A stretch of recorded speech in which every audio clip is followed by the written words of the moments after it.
नमस्कार। कार्यक्रम ये जम्मू है में आप सबका स्वागत है। आज के अंक में शामिल हैं विश्व भर की तरह जम्मू में भी मनाया गया वर्ल्ड टीबी डे। जिला उधमपुर की पंचायत हल्का जसरकोट के एक सामाजिक कार्यकर्ता ने अपनी पंचायत की मुश्किलात को आकाशवाणी जम्मू के साथ किया साझा। जिला कठुआ के कुछ निवासियों ने अपने इलाके की समस्याओं को किया उजागर और श्रोताओं, कुछ लोगों ने फोन कॉल के जरिए आकाशवाणी जम्मू के साथ साझा की अपने इलाके की मुश्किलात। पर सबसे पहले अपनी बात। दयाशंकर नसीम का एक बहुत मशहूर शेर है, लाए इस बुत को इल्तिजा करके, कुफ्र टूटा खुदा खुदा करके। ये शेर पाकिस्तान की मौजूदा हालत पर इसलिए कहना मुनासिब है कि काफी मेहनत, मुशक्कत और कशमकश के बाद मियां शहबाज शरीफ की फिर से सरकार बनी, और वो भी नेशनल असेंबली के चुनावों में बेशुमार धांधलियां किए जाने के बाद। इस पर भी तुर्रा ये कि शहबाज साहब को प्रधानमंत्री की कुर्सी पर दोबारा बैठने के लिए अन्य कुछ दलों की खुशामदीद करनी पड़ी और सेना की मेहरबानी अलग से हुई। सबसे काबिले जिक्र ये, जब शहबाज साहब शरीफाना अंदाज में नेशनल असेंबली में तशरीफ लाए तो उनका भरपूर स्वागत चोर चोर के नारों से हुआ। चलिए, ये तो उनकी आन, ईन और ईमान का मामला है, हमें इसके बारे में क्या लेना देना। मगर हमें लेना देना इस बात से है कि वजीर आजम साहब ने दूसरी पारी की अपनी पहली तकरीर में ही अपने सिर के बाल नोचते हुए हिमालय से सिर टकराने की कोशिश की, यानी बेझिझक कश्मीर का राग अलापा और अपने देश के अवाम के जज्बात भारत के खिलाफ भड़काने की कोशिश की। इस बारे में हम कुछ कहें या ना कहें, पाकिस्तान के अंदर से ही क्या कुछ कहा जा रहा है वो सुनिए। पाकिस्तान के पूर्व मंत्री, पत्रकार और आर्थिक विश्लेषक मोहम्मद शब्बीर जैदी का कहना है कि पाकिस्तान भारत के साथ जंग लड़कर कश्मीर नहीं जीत सकता। ऐसा पहले 3 बार हो चुका है और नतीजे सभी को मालूम है। जबकि पाकिस्तानियों के पास खाने के लिए रोटी नहीं है और कश्मीर वो हासिल करना चाहते हैं। इसी तरह लाहौर यूनिवर्सिटी में मैनेजमेंट साइंसेज के प्रोफेसर रसूल बख्श रईस का कहना है, पाकिस्तान जिस सोच को लेकर चल रहा है उसके जरिए भारत के साथ रिश्ते नहीं सुधर सकते, जबकि पड़ोसी देश भारत के साथ संबंध बेहतर बनाने में ही पाकिस्तान का भला है।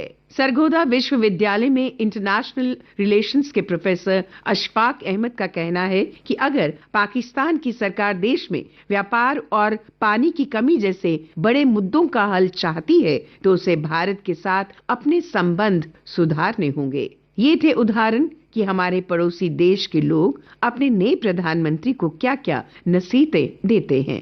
जहां तक हमारे देश की बात है, हमने तो हमेशा पाकिस्तान के साथ दोस्ताना रिश्ते बनाने की पहल की है, मगर उधर वो है कि उसे अपनी भलाई की बात ही नजर नहीं आती। इसलिए दे खुदा उसको दिल और ना मुझको दे जुबा और।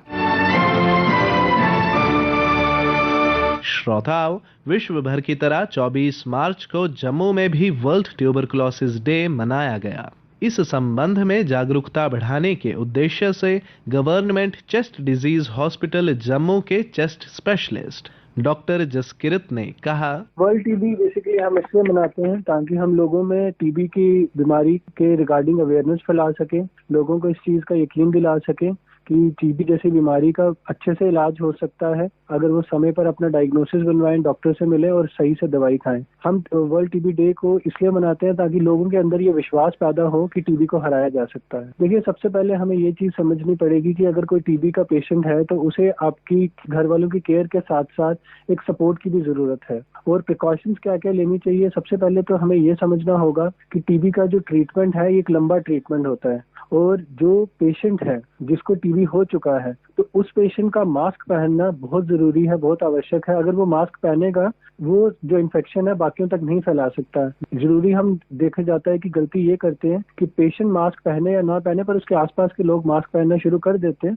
बट पेशेंट मास्क नहीं पहनता, जो कि गलत प्रैक्टिस है। अगर पेशेंट मास्क पहनना शुरू करेगा तो बाकी लोगों को फिर मास्क पहनने की उतनी आवश्यकता नहीं है। दूसरा, सबसे ज्यादा ध्यान हमें ये रखना है कि जब भी हमें टीबी के लक्षण लगे, जैसे हमें लगातार खांसी आ रही है, 2 हफ्ते से ज्यादा बुखार आ रहा है, वजन कम हो रहा है, भूख कम लग रही है, तो हमें आसपास की दुकानों से दवाई ना लेके अपने डॉक्टर से मिलना चाहिए, टेस्ट करवाने चाहिए और प्रॉपर डायग्नोसिस बनवाना चाहिए, ताकि अच्छा से इलाज हो सके और सही टाइम पे इलाज हो सके और आप टीबी को हरा सके। टीबी जो है वो 2 किस्म का होता है, हमें समझना पड़ेगा। एक वो टीबी है जो हमारे फेफड़ों को इफेक्ट करता है, जिसे हम पल्मोनरी टीबी कहते हैं। दूसरा टीबी वो होता है जो फेफड़ों के अलावा बाकी ऑर्गन्स को इफेक्ट करता है, जिसको हम एक्स्ट्रा पल्मोनरी टीबी कहते हैं। सबसे पहली बात हमें ये समझनी पड़ेगी कि जो पल्मोनरी टीबी है वही एक ऐसे किस्म का टीबी है जो एक इंसान से दूसरे इंसान को हो सकता है। बाकी अगर किसी को दिमाग का टीबी हो जाता है, किसी को रीढ़ की हड्डी का टीबी हो जाता है या छाती में पानी बन जाता है, तो ऐसे किस्म के टीबी एक इंसान से दूसरे इंसान में नहीं फैल सकते।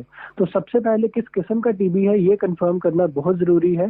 दूसरी चीज ये है कि सिम्टम्स, मैंने जैसे आपको पहले भी बताया कि आपको 2-3 चीजों का ध्यान रखना बहुत जरूरी है। अगर आपके घर में आसपास में या आपके कंटैक्ट में कोई ऐसा व्यक्ति था जिसने बड़ा लंबा टीबी का इलाज लिया है और आपको लगता है कि आपको भी कुछ वैसे वैसे लक्षण आ रहे हैं, तो आपको डेफिनेटली अपने डॉक्टर को मिलना चाहिए, अपने टेस्ट करवाने चाहिए और कोशिश करनी चाहिए कि आप इस चीज को डिले ना करें। अगर आपको लगता है कि उस तरफ आपके कुछ सिम्टम्स जा रहे हैं, पहला सिम्टम आपको जरूर जो बलगम वाला टीबी या पल्मोनरी टीबी होता है फेफड़े वाला, उसमें पेशेंट को खांसी आना शुरू होती है। अगर वो सही समय पे इलाज नहीं शुरू करता है तो कई पेशेंट्स को सांस फूलना शुरू हो जाती है, बुखार आना शुरू हो जाता है और एक कमजोरी रहती है और भूख बहुत कम हो जाती है। तो ये कुछ ऐसे सिम्टम्स है जिसपे पेशेंट को ध्यान देना चाहिए। उसके अलावा फिर डिपेंड करता है कि कौन सी किस्म का है। अगर पेशेंट को रीढ़ की हड्डी का टीबी है तो उन्हें रीढ़ की हड्डी में एक दर्द रहेगा, कई बार क्या पस बन जाती है रीढ़ की हड्डी में। ये सब कुछ ऐसे सिम्टम्स है जिसको हमें इग्नोर नहीं करना चाहिए और इमीडिएटली डॉक्टर को दिखाना चाहिए। देखिए, मैं अभी सरकारी अस्पताल में एज रजिस्ट्रार चेस्ट स्पेशलिस्ट काम कर रहा हूँ, जीएमसी के अंडर, गवर्नमेंट मेडिकल कॉलेज के अंडर। तो हमारी जो RNDCP है, हमारा जो ट्यूबरक्लोसिस का प्रोग्राम है जो गवर्नमेंट की तरफ से चलाया जा रहा है, हमारी एंटी टीबी स्ट्रेटेजी है 2025 की कि हम टीबी को खत्म करने की तरफ अब बढ़ रहे हैं अच्छे से।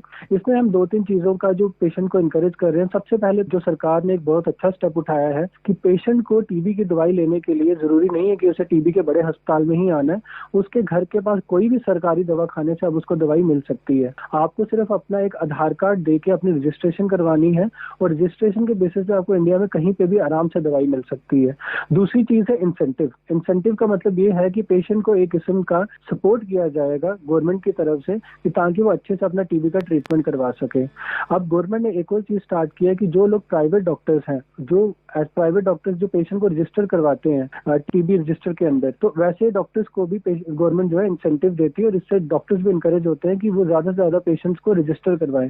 देखिए, अगर हमें ट्रैक हो जाएगा, निश्चय करके एक आईडी बनती है हर एक पेशेंट की जिसको टीबी होता है, ताकि हमें पता लग जाए कि इस एरिया के इस फलां पेशेंट को टीबी है, ताकि उसके आसपास के लोगों का भी ध्यान रखा जा सके।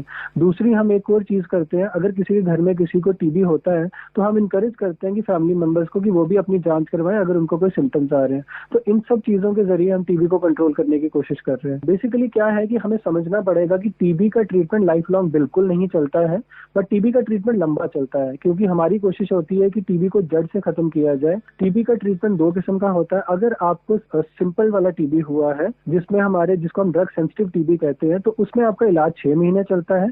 अगर आपको MDR या जिसको ड्रग रेजिस्टेंट टीबी कहते हैं, अगर उस किस्म का टीबी हुआ है तो उसमें इलाज आपका 9 से 11 महीने चलता है और इससे लंबा इलाज आपका नहीं चलेगा। जिला उधमपुर की पंचायत हल्का जसरकोट के एक सामाजिक कार्यकर्ता कृष्ण सिंह ने अपनी पंचायत की समस्याओं को आकाशवाणी जम्मू के साथ साझा करते हुए बताया, टेलीफोन टावर का मसला है। ये आर भटनागर साहब अपने रिकमेंड करवाई है, तकरीबन साल हुई है अजें तक इत्थे कोई टावर जिका के नहीं लग्या, जिका के काफी लोग जिके के इस सहूलत महरूम है। हालांकि इस वे जमाना को क्या टेलीफोन की बहुत ज्यादा जरूरत है, लेकिन कोई पढ़ाई या मसला एक दूसरे संपर्क अस बिल्कुल इस मर को टुटे रहे हैं। दूआ टूरिज्म का सर, टूरिज्म का बड़ा अच्छा स्कोप है थे। तो ये स्कोप जियां पंचायत या पत्नीटाप की तर्ज उपर साड़ी पंचायत अगे जरसर देवता, सरौली धार, सुखवाल गली, गोरी मिट्टी, कांडू, टिब्बा वगैरह जिका के टूरिज्म के दायरे च लाया जाए, क्योंकि बड़ा अच्छा स्कोप है और इतने लोगों काफी जिका के फायदा हो सकता है। इसके कन्ने कन्ने साड़ा रोड जिका है ये माली जसकोट रोड जिका के बनया के चला करता मसला इत्थे विच पुल आई दा, एक पुल बनाना है जिहदी वजह कन्नै रोड जगह बंद हुई है, एक गड्डी के इत्थे आउंदी जंदी है वो बंद हुई, लोकें कोई डिलीवरी केस कोई इ'यां बेचारे ज्यादा बीमार हो जाए, कोई कि'यां कोई सहूलत नहीं है। ताकि इन्हें डिपार्टमेंट की ये आख्या जाए कि कम से कम जहाँ तक पुला कम है ये रोड जो कह के साइड कड्ढी है तो गड्डी जी आने जाने का मसला बनी है ताकि लोकें दा फायदा होवे। कि जेका साड़ा रोड ये बना रहा है, असें काफी दरखास्तां दित्तियां कि ये रोड जंगल गली रोड कन्नै मिलाया जाए, बसोनी टू साटा मोड़ ये कोई 4 किलोमीटर है, ये मिलाया जाए तो सारा संपर्क पूरे एरिया कन्नै जेका है ये जुड़ी आ। तो मैं थोड़े माध्यम कन्नै प्रशासन तक ये गल पहुंचाना चाहना कि इस पर काफी तवज्जो दी जाए।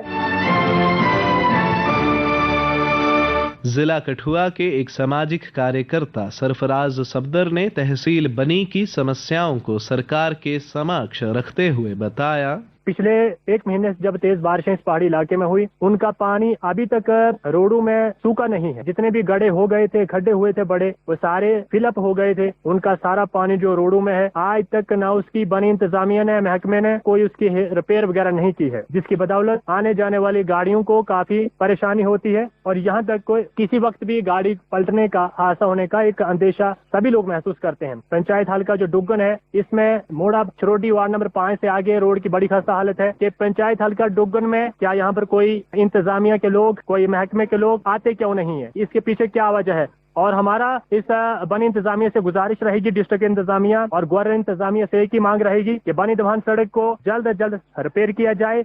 जितने भी हर साल हजाबी रोड स्लाइडिंग हो जाती है, रोड फिसल जाता है, गिर जाता है, उसके बाद फंड्स आते हैं गवर्नमेंट की तरफ से, वो पर फंड्स ना इस्तेमाल होते हैं, वो सारा पैसा रिलैप्स हो जाता है। इसलिए इसकी इंक्वायरी होनी चाहिए, बनी दवान सड़क को जल्द से जल्द रिपेयर किया जाए और बनी दवान सड़क को बया उधमपुर के साथ, यानी धग्गर से आगे उधमपुर के साथ और दमाहान से बया कटली बिलावर की सड़क को जोड़ा जाना बहुत ही जरूरी है। क्योंकि जैसे पहाड़ी इलाकों में बारिशें तेज होती है और यहाँ पर कटली दमाहान टनल की बेहद जरूरत है। हम यही गुजारिश गवर्नमेंट से करते हैं कि पहाड़ी इलाकों में जितने भी खासकर टूरिज्म के हब हैं, उनको टूरिज्म के मैप पर लाना बहुत ही जरूरी है। सबसे पहले मैं टूरिज्म के जो नाम बता दूं, डग्गर की जगह है, उसके बाद बगियान की जगह है, दमान की जगह है, नौलानी की जगह है, देरीगला की जगह है, और इसके अलावा जैसे और बता दूं, दौला की जगह है, मनधार की जगह, बगलू की जगह है, जैसे मनकोट की जगह है, नोर की जगह है। ये ब्लॉक डुग्गन की खूबसूरत जगह है जो बनी तहसील में आती है। ये डिस्ट्रिक्ट कठुआ से तकरीबन 8,000-10,000 की बुलंदी पर वाक़िया जगह आती है। इन जगहों में पोटेंशियल काफी है टूरिज्म का, जिससे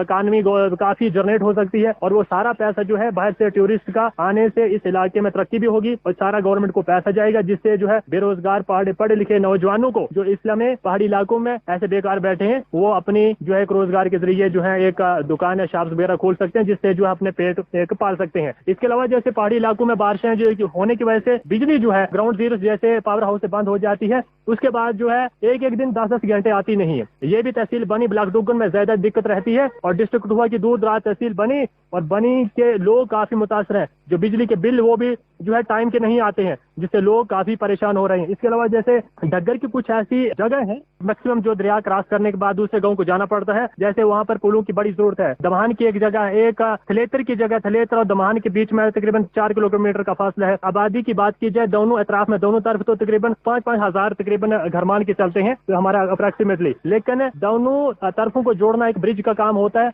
वो भी नहीं है। हमारी इंतजामिया, हमारी जम्मू कश्मीर इंतजामिया, हमारी ब्लॉक की तकरीबन बनी इंतजामिया और हमारे ब्लॉक लेवल जो वीडियो सर होते हैं, ये सारे काम उनके ज़ेर निगरानी में होते हैं, लेकिन वो कोई तवज्जो नहीं देता। इन्हीं के साथ जिला कठुआ के कुछ लोगों ने अपनी परेशानियों को आकाशवाणी जम्मू के माध्यम से साझा करते हुए बताया, मैं पूरनचंद, पंचायत हल्का ढग्गर। ये हमारे इलाके की समस्या है, रोड की समस्या है। हम केवल रोड से टच हुए हैं। ये अगर जैसे कठुआ भी आना है तो सवेरे गाड़ी में बैठो, शाम को पहुंचते हैं। इससे हमें दूसरे रास्ते भी हैं हमारे, जैसे कटली बाया बिलावर और ये कठुआ, ये बड़ा शॉर्ट पड़ता है, लेकिन रोड ना होने की वजह से बड़ी समस्या है यहाँ पे। दूसरा हमारा रोड जो है डग्गर से आगे डिस्ट्रिक्ट उधमपुर, बसंतगढ़ खनैड वो भी जोड़ना चाहिए। हमें उधर भी जाना पड़ता है, हमारे लोगों को काफी लोगों की रिश्तेदारी है, उधर आने जाने में बड़ी दिक्कत होती है। दूसरा बदनोत्रा लोहाई मल्हार हो गया, बदनोता हो गया, ये हमें इधर तो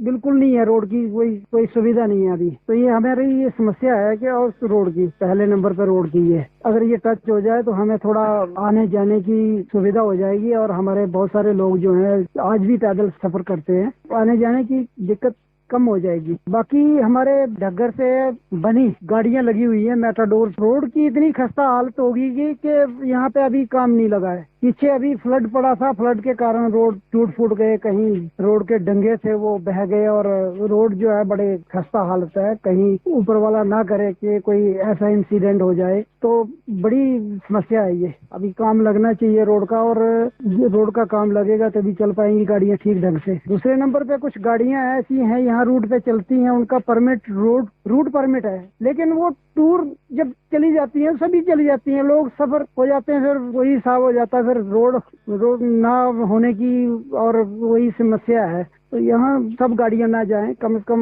मैं उनसे आग्रह करता हूँ कि ये अपना ट्रैफिक विभाग से कि सब गाड़ियां इकट्ठी ना जाएं तो एक दो जाए, बारी बारी से जाएं तो फिर भी काम चलना चाहिए लोगों का। ये समस्याएं बड़ी है। मेरा नाम प्रदीप कुमार शर्मा है, पंचायत मलाड, तहसील बिलावर। हमारे यहाँ पे बहुत ही परेशानी होती है, रोड नहीं है और हाई सेकेंडरी नहीं है यहाँ पे। जब बरसात का मौसम आता है तो यहाँ पे ब्रिज कोई नहीं है, बहुत ही परेशानी हमें झेलनी पड़ती है।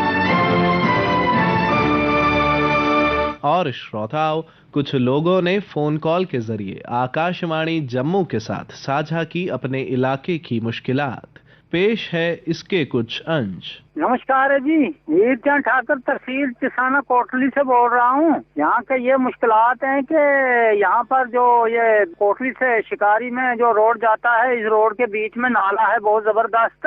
और हमें जो महकमा है PWD वालों को कहा था कि यहाँ पर पुली लगाओ, उन्होंने यहाँ पर कोई पुली नहीं लगाई है, कोई कुछ नहीं है। और बारिश में हम दिन रात लगा रहते हैं, नाला के किनारे जाकर रात को लोग सोते हैं तो हम रात को भी जागे रहते हैं और उसको पत्थर लगा कर बंद करते हैं। दूसरे दिन गाड़ी आती है तो फिर उसको वहाँ से पत्थर उठाए जाते हैं। हमारी बस्ती जो है 10-20 घर हैं जो पूरे निशाने में है और हमारी जमीनें बह रही हैं और रोड खराब हो रहा है। रोड के पीछे नाली नहीं बनाई है और जगह जगह से रोड धंस रहा है। हमारी अर्ज है सरकार से कि यहाँ पर जल्द से जल्द कोई महकमा आए, आकर देखे, रोड की हालत देखे और यहाँ पर जल्द से जल्द पुली लगाई जाए। पंडित सोनूराम शर्मा, पंचायत बदरोड, देई तक गाँव, उधर लोगों डेर लगाते हैं। वो लोगों को कहते हैं जहाँ नहीं लगाओ वो डालते जाते हैं। और मोती जाल कहते हैं कि सफाई रखो गाँव की, सफाई कैसे होगी? वो लोग और डालते जाते हैं कूड़ा करके, तो वहाँ कच्चा ड्राई जो कचरा जा रहा है जो डालते हैं। गाड़ी जहाँ आई नहीं है देई तक में जम्मू में है जी, वो गली के साथ लगा हुआ। और दूसरा पीपल का वृक्ष है, उसके नीचे बिजली की तारें चढ़ी है, उसको काटना है बिजली वालों ने, वो भी नहीं काटने के लिए आते। 8 साल से उनको दरखास्त भी दी है, 2016 से मैंने दरखास्त देकर रखी है, अपने बार काट रखा है। कोई नहीं आता जहाँ पर नया पर दफ्तर है उनका AW का, तो वो भी मेहरबानी करके काटनी है। तो बस दरवाजे 2 कमरे हैं मेरी जे आपसे रिक्वेस्ट की है कि जे दोनों काम करवाने हैं। हाँ जी, मैं सोचल तू बरो रहा ग्रां ईस्ट पंजोट। मेरे ग्राम बीच ट्रांसफार्मर बहुत दूर है, लाइट कोई नहीं पूरी होनी, महीने दे महीने आ जाने न बिल और लाइट कोई नहीं। और साडा जेड़ा अस्पताल है, अस्पताल बनया हुआ है, बाकी स्टाफ जेड़ा स्टाफ है, स्टाफ कोई नहीं है। असें खजोरी जाना पैना है, कालाकोट जाना पैना है, सुंदरबनी जाना पैना है। बल्कि जेड़ा कालाकोट अस्पताल है वो अस्पताल इत्थे साढ़े कोल भी है, बिल्डिंग बनी हुई है। साढ़े जेड़ा पानी है, पानी बहुत दूर है, पैपें विच अगे पानी कोई नहीं आ रहा, पैपां लगियां ही असन जड़ियां वो भी खराब हो गई। ये असें प्रॉब्लम है बहुत बड़ी। स्कूल नहीं बड़ी प्रॉब्लम है, साढ़े बच्चे स्कूल नहीं जा सकते क्योंकि दरिया तो पार है स्कूल। साढ़े जेड़ा पुल है, पुल दरिया बीच कोई नहीं है। साढ़ा 10-12 साल बच्ची बच्चा जिस वक्त होना है उसके बाद स्कूल छोड़ने तो वो 10-12 साल बच्ची बच्चा होगा, उसने क्या स्कूल पढ़ना है? कुछ नहीं पढ़ना। 10-12 साल तो पूरा स्कूल ही नहीं जा सकना क्योंकि दरिया का पुल कोई नहीं, पुल नहीं, बहुत बड़ी प्रॉब्लम है संगी। ये मेरी गुजारिश है जनाब आगे। मेरा नाम तिलकराई डोरा है, मैं रेजिडेंट हूँ 150 B सेक्टर का, सैनिक कॉलोनी। इस लेन में ये जो यार्ड वाली है ये साहिल कार, कितनी बार मैं कह भी चुका यहाँ पर कम से कम 2-3 लाइटें लगवा दो, क्योंकि ये हर बार चोरियों को बहुत ज्यादा डर, लेकिन काइंडली ये सुनते ही नहीं है। और मैं कई जगह पर कह भी दिया है, एक लेकर भी भेजा है, लेकिन कोई भी सुनता नहीं है। काइंडली ये कंसर्न अथॉरिटी तक ये पहुंचाए कि कम से कम 2-3 लाइटें तो लगवा दें। इसी के साथ ही कार्यक्रम ये जम्मू है का आज का अंक समाप्त होता है। वाचक ऋषिव प्रभाकर, स्थल रिकॉर्डिंग सुनील कुमार रैना और रमेश कुमार शर्मा, प्रस्तुतकर्ता बच्चन भगत।